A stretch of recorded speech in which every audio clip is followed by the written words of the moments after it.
Hello, everybody, and welcome to another episode of United Talks podcast. And today we're doing the takeaways show, talking about what we learned from the game between Manchester United and Crystal Palace. And obviously, it was an emphatic win, and Manchester United are in the top three of the Premier League table. Let that sink in for a second when you think about it. So welcome back to United Talks podcast. The takeaway show is going to be breaking down all things that we learned, the 5 takeaways. You know, the 5 takeaways that we're going to give 3 bonus insights, as well as we're going to give 3 positive spins. So we're going to spin 3 negative things into positives. But first and foremost, for 45 minutes, actually, it looked like the unbeaten run was was finally going to snap with Maxence Lacroix getting his goal, a looping header into the bottom right of Lomans's net, and we were actually trailing after 4 minutes. And he looked like he would single-handedly Maxence Lacroix would single-handedly ruin the party. But Michael Carrick's era is built on something different, as most fans and most people must have noticed. It is built on a never say die 2026 DNA that we haven't seen in years. You know, a red card, a cool captain, and of course the inevitable Benjamin Sesko, coming up leaps and bounds and scoring the winning goal again. Today we're breaking down the 2-1 comeback win over Crystal Palace, and we've got 5 massive takeaways on the tactical shift that won the game. We're going to also give, like I said, 3 bonus insights from the stands and 3 positive spins on what started as a nightmare first half. But buckle up and let's go on this deep dive into why this win might be the most important one yet. Let's get into it. Takeaway number 1, 2026 Comeback Kings mentality. United have now avoided defeat in all 5 Premier League games where they've trailed in 2026. Think about that and think about the mentality. And that's what 2 wins, and that's basically 2 wins and 2 draws, and 3 draws in 5 from losing positions. Under previous managers, a 4th minute goal from Lacroix maybe would have seen heads drop and probably would manage to scrape a draw or something. But Carrick has instilled a psychological resilience in this team, and obviously we had a heart attack at some point, or had panics, but the team didn't. Even when the first half was flat, obviously the first half was boring, and the belief that a moment would come stayed present. We were passing side to side, but this is the longest unbeaten run from losing positions since the 2020-2021 season, and we are officially hard to beat again, especially in this 2026. So, what do you guys think about that one? Let me know your thoughts and feelings in the comment section. Takeaway number 2. Benjamin Sesko is the league's most dangerous man. Now, only Igor Thiago has scored more goals in 2026 than the Big Ben Sesko. He has 6 goals since the turn of the year, but it's not just the volume, it's the weight of the goals. Monday at Everton, and then today at the Stretford end. That header was world class. He outmuscled Cavor, timed the jump perfectly, and directed it with power. I mean, we could hear the direction, and the good thing about it, we could hear the power and the direction. The good thing about getting that goal was the fact that he came through the blind spots of Richards and Canvo. So he was in between Richards and Canvo, and then basically just appeared in front of them and just poked it and with his head, and it was good. It was a good goal. And before 2026, he had 2 goals in 15 games, and now he's the first name on the team sheet, and he's the focal point of everything that we've been trying to carve out, and the focal point that everybody, like I heard the ex Crystal Palace player who was in commentary stating that basically Sesko is that kind of number 9 that Man United fans love or would love, and he's your typical number 9. I mean, you can't find that anywhere. Now, takeaway number 3, Bruno Fernandes, the captain of chaos control. That's Bruno Fernandes. When the penalty was awarded, the pressure was immense. They started talking about how many penalties he's missed. VAR took forever. The referee was at the monitor. The Palace players were in his ear, but Bruno Fernandes is a cold-blooded operator. I mean, Dean Henderson was trying to predict where he was going to go. Even after the game, Dean Henderson talked about what he thought Bruno Fernandes was going to do. But guess what? Bruno Fernandes sent Henderson the wrong way, and then just minutes later delivered a peach of a cross for Benjamin Sesko. 1 goal, 1 assist, and when needed, the skipper had to step up and ignite the comeback. He delivered a 10 over 10 second half performance. But overall, if you count both first half and second half, that's kind of like 9.5. Now, in truth, the pass that led to the penalty was Bruno Fernandes. Then the penalty was Bruno Fernandes. Then the cross into the box, Bruno Fernandes. Like, he was still running at full steam, full speed, even at 90+5. Like defending, attacking, like making, man, that guy is just an engine, bro. Anyway, the next takeaway is, or takeaway number 4 is Yoro's learning curve. The Yoro learning curve. You know, we have to be very honest. The first half was a struggle for young Lenny. He's 20, no pressure on him. He was, outmuscled by Lacroix for the opening goal.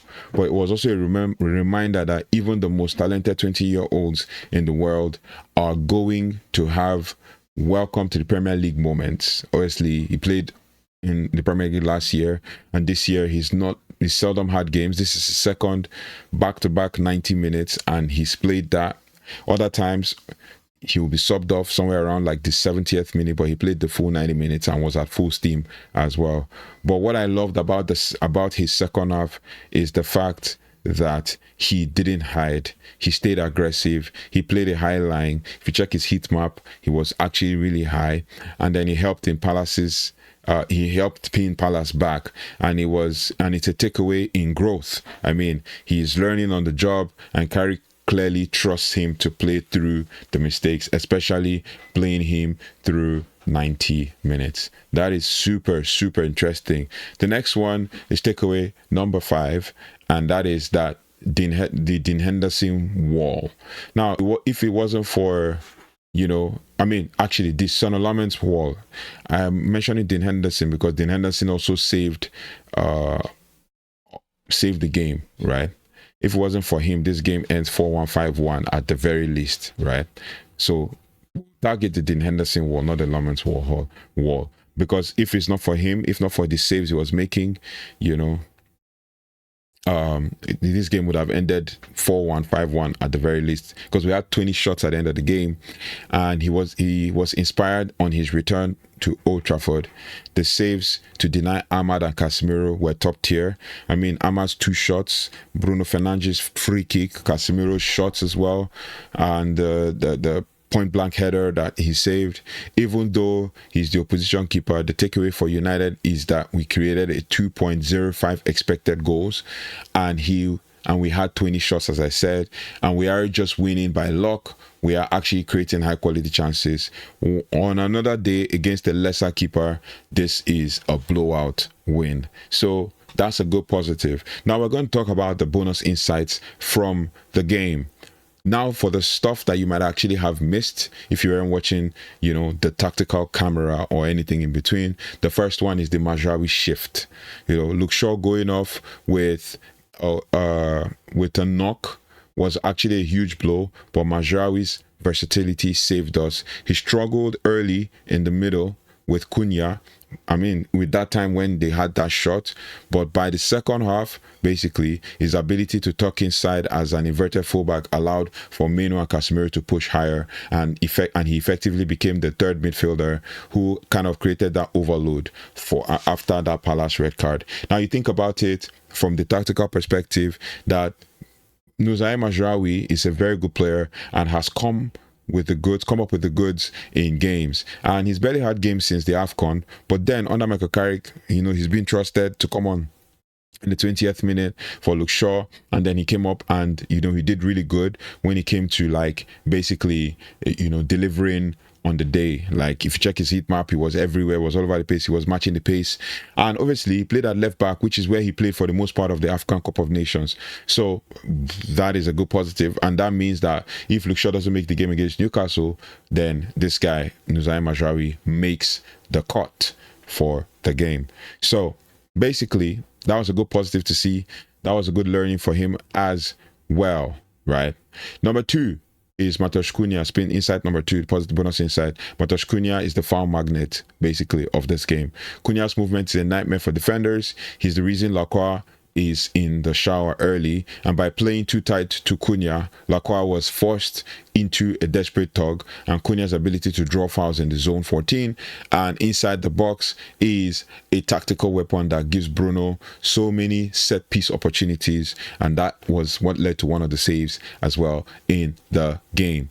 And then we're going to talk about insight number 3, which is the Henderson time wasting tactic.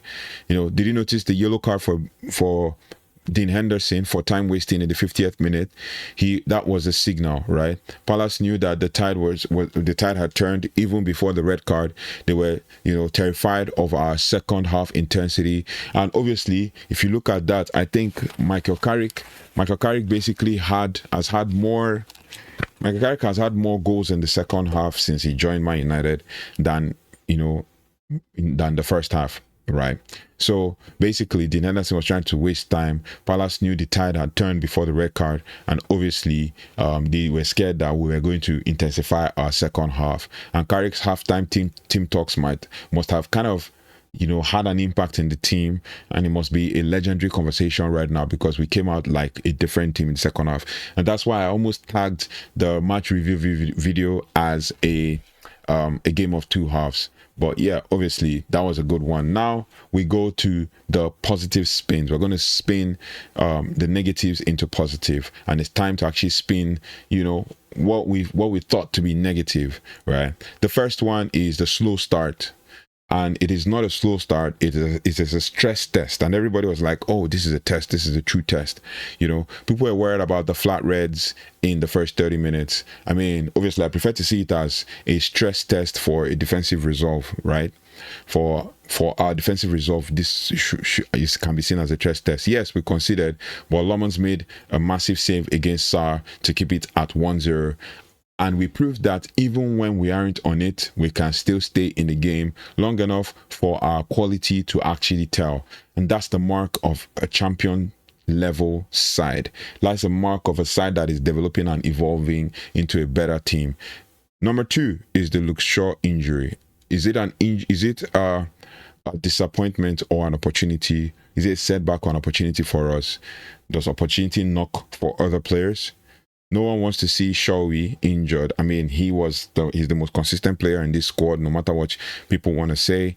If you want to call it a World Cup year and all of that, but when he has the opportunity to perform, he has been consistent for Manchester United, right? So, but obviously, with Shaw getting injured and Michael Carrick updating later to say he was ill, it forced Majraoui into a key role that allowed us to actually see a more fluid inverted system. It also means Shaw might be rested for the midweek trip to Newcastle, and we're building squad depth under fire, right?